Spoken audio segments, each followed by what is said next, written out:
એમાં એક વખત બાપુ પક્ષીનો રાજા ગરુડ અહીંયાથી નીકળે ને પોપટે ફરિયાદ કરી કે મહારાજ ઉભા રહ્યો.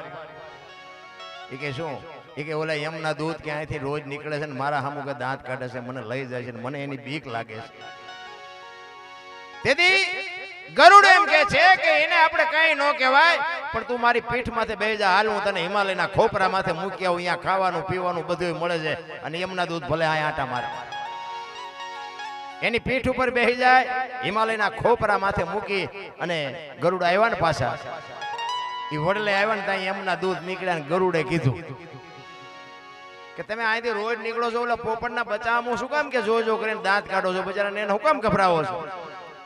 એ કે અમારો એવો કોઈ ઈરાદો નહોતો, પણ અમે એનું મોત જોયું હતું ધર્મરાજાના દરબારમાં. ચોપડામાં એવું લખેલું હતું કે આનું મોત હિમાલયના ખોપરા ઉપર છે. હવે આ 1 મહિનો ઉડે તો અહીંયા પૂગે એવું નથી ને 3 દી પછી અમારે લેવા જવાનું. અમને એમ થયું કે ખોપરે પહોંચશે કેદી? તો કે ખોપરે તો હું મૂકીને આવ્યો. કે મૂકીને આવ્યા તો કે હા, તો કે એ ગયો હતો.